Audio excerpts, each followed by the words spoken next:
Pessoal, e antes de a gente chamar o nosso próximo entrevistado, ele já está plugado, conectado. Eu quero pedir para você que está nos assistindo pelo YouTube, deixar aqui o seu joinha para que o nosso alcance chegue aí cada vez mais longe, tá bom? E para você que pode, quer ajudar a fortalecer o nosso trabalho, fique membro da TVT no YouTube, contribuindo com uma quantia pequena de apenas R$ 7,99 por mês. Saiba que a sua assinatura, ela ajuda a gente a manter esse projeto de comunicação democrático. E eu aproveito aqui já para agradecer, né, o Borba Sobrinho, ele que acabou de ser o nosso novo membro aqui no canal do YouTube. Muito obrigado, Borba. A gente agradece aí a sua solidariedade com o nosso trabalho, tá bom? E agora sim, pessoal, a gente vai falar sobre a situação do trabalhador brasileiro no país. Em meio ao agravamento da pandemia no Brasil, o país já registra 14,4 milhões de desempregados no trimestre encerrado agora em janeiro de 2021. É um índice recorde para a série histórica iniciada aí em 2012, tá? Mas para a gente entender melhor as transformações do mercado de trabalho, a gente conversa agora com o Clemente Ganslúcio, assessor do Fórum das Centrais Sindicais. Oi, Clemente, tudo bem? Oi, boa tarde àqueles que nos assistem, acompanham, boa tarde, Rama, tudo Boa indo, tarde, né? Clemente. Bem mesmo não, mas estamos indo, Difícil, resistindo e né? lutando, Um resistindo e contexto lutando, muito complicado. Faz parte. é, faz Clemente, para a parte. gente começar aqui, no último sábado, no Dia do Trabalhador, as centrais sindicais realizaram um evento virtual que teve como tema 1º de maio, pela vida, democracia, emprego e vacinas para todos. Qual o balanço que você faz para a gente dessa live dos trabalhadores, Clemente?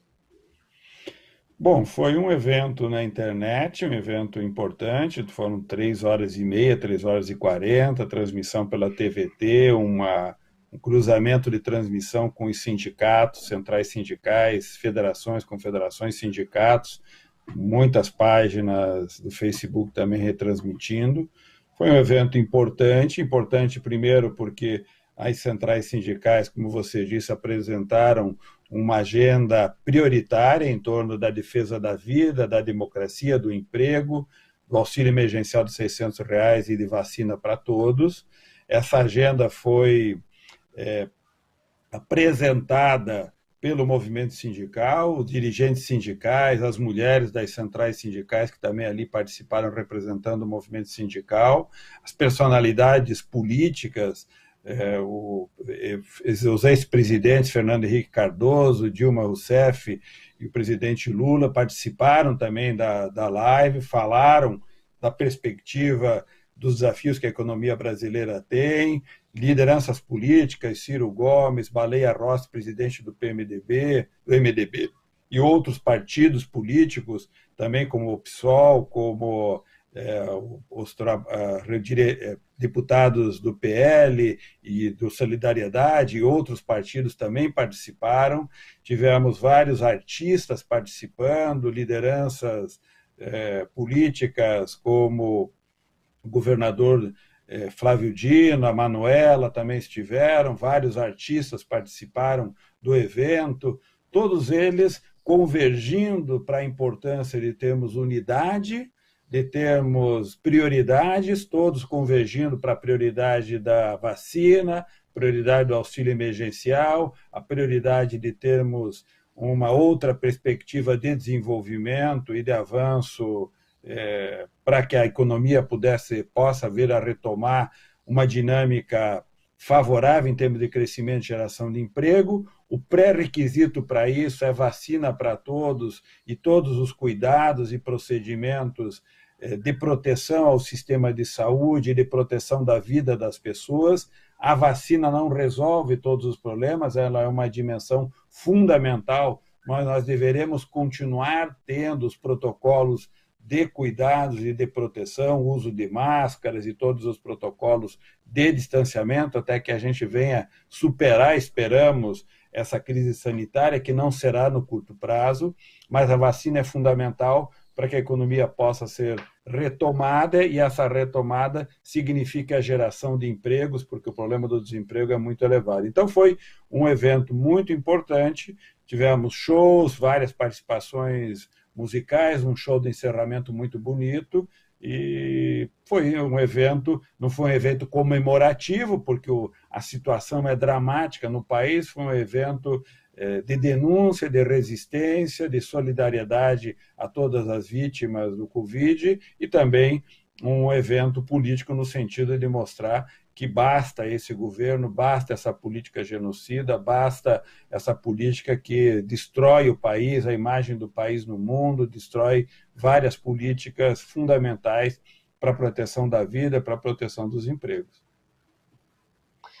Clemente, agora falando sobre desemprego, na última sexta-feira, o Instituto Brasileiro de Geografia e Estatística, o IBGE, divulgou que o desemprego no Brasil atingiu o recorde de 14,4 milhões de brasileiros.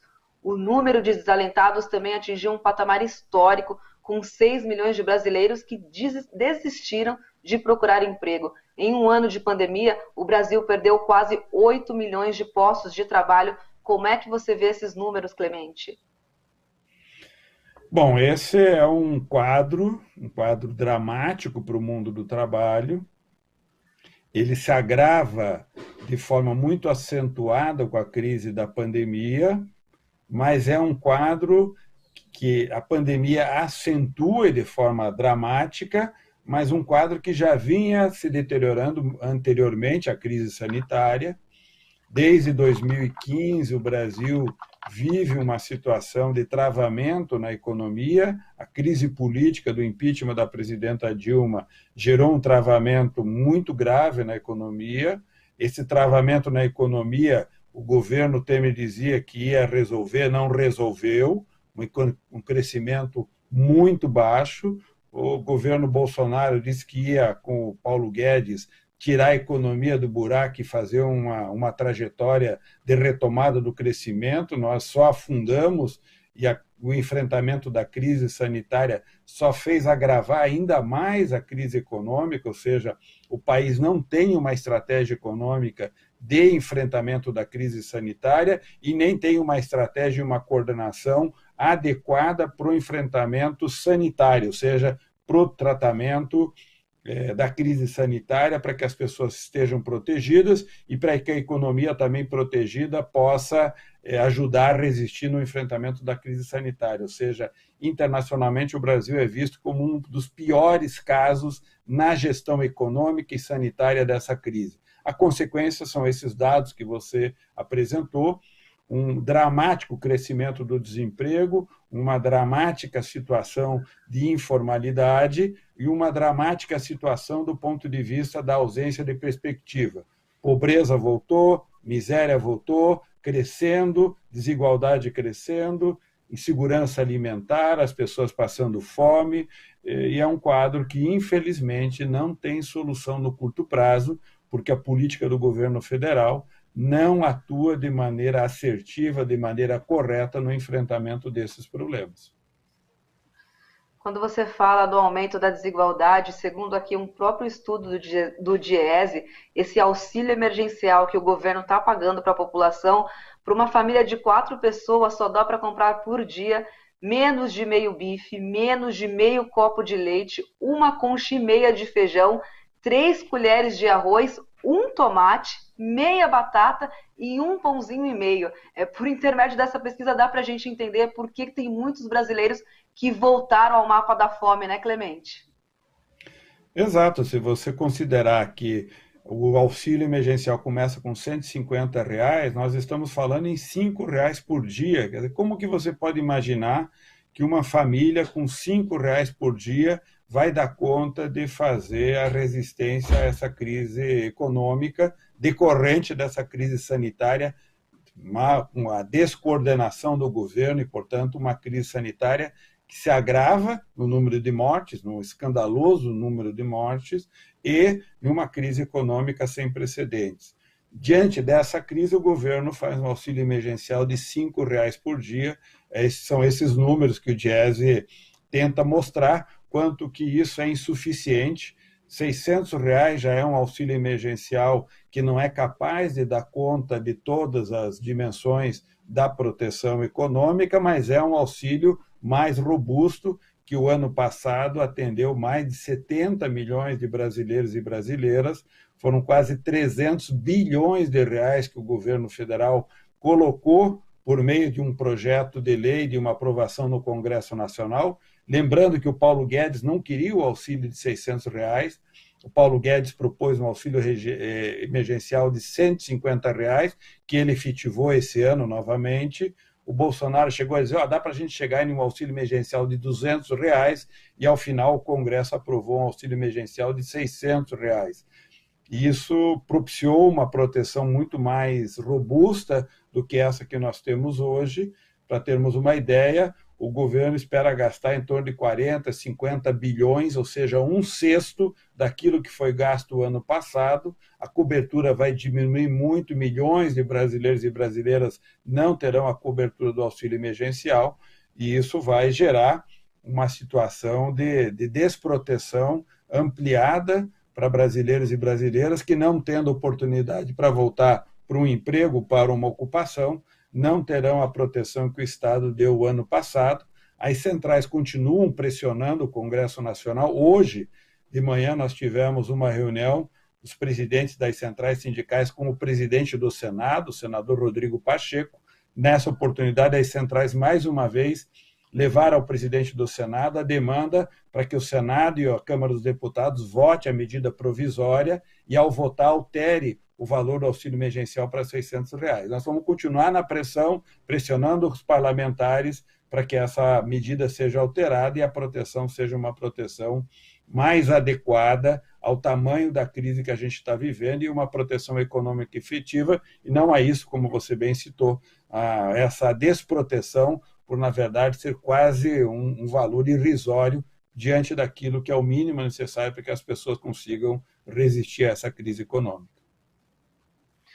Agora, Clementes, por falar em Paulo Guedes, na última sexta-feira, ele participou de um evento com empresários aqui em São Paulo e disse que o Brasil é a única economia do mundo que caiu os empregos. Ele reforçou aí a mensagem de que o Brasil está no auge da pandemia e, mesmo assim, está criando postos de trabalho, e destacou ainda que as privatizações previstas pelo governo vão fazer o Brasil emergir. Qual é a sua avaliação sobre essa declaração do Guedes, Clemente? Bom, Paulo Guedes pode entender de posto de gasolina, mas de economia, pelo jeito, ele entende muito pouco, e de uma economia voltada para a proteção da sociedade e o desenvolvimento econômico, menos ainda.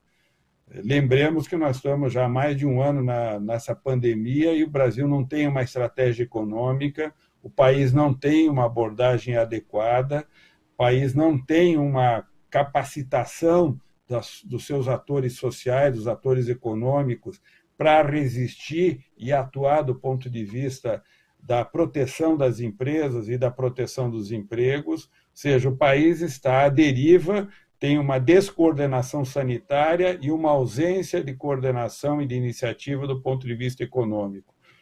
O ministro faz as falas, eles acredito muitas vezes que eles jogam com uma fala que é totalmente desconectada da realidade, é quase que um delírio que expressa uma desconexão em relação àquilo que está acontecendo.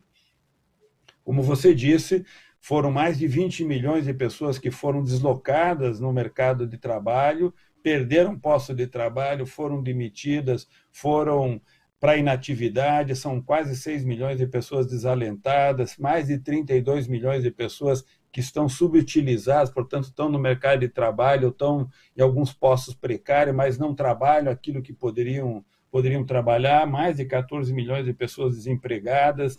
Quer dizer, nesse contexto, o governo saúda que, segundo sua estatística, que é muito duvidosa, porque eles mexeram na metodologia e há muita dúvida se esses números estão corretos, diante dos milhões e milhões e milhões, os 30 milhões de subempregados, mais de 20, 25, 30 milhões de pessoas desempregadas, o governo comemora ter criado 800 mil empregos, que é o que ele diz que criou como resultado líquido, número bastante duvidoso, que vários especialistas estão dizendo que talvez não reflita a realidade. Os dados que estão sendo apresentados são dados que mostram o drama no mundo do trabalho, a desconexão que o ministro tem em relação à estratégia econômica é total, e falar que vai vender o Brasil, vai vender empresa pública, vai entregar a empresa pública para o setor privado e vai retomar a economia é, de fato, é um delírio, é uma alucinação.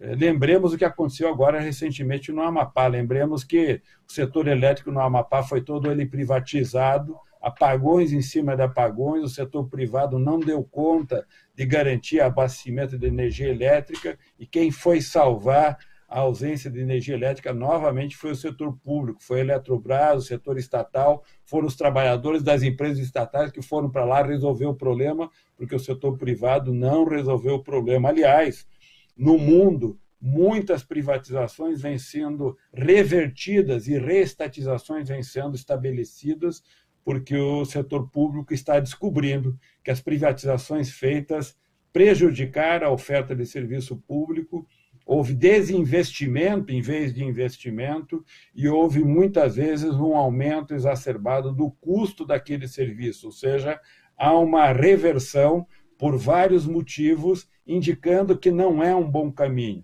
Em um país tão desigual como o Brasil, privatizar essas empresas públicas que têm a função de oferecer bens e serviços essenciais para as pessoas e para as empresas é, de fato, quase que um crime econômico que o governo vem se propondo a fazer, infelizmente, com apoio de parte do Congresso Nacional e de muitas lideranças empresariais. Clemente, muito obrigada pela sua participação. É sempre um prazer ouvi-lo aqui na TVT. Fico à disposição de vocês. É um prazer estar aqui com você e com os ouvintes. Bom trabalho para vocês, excelente trabalho que vocês fazem. Fico à disposição. Sempre que precisar, é só acionar. Nós conversamos aqui com Clemente Ganslúcio, assessor do Fórum das Centrais Sindicais.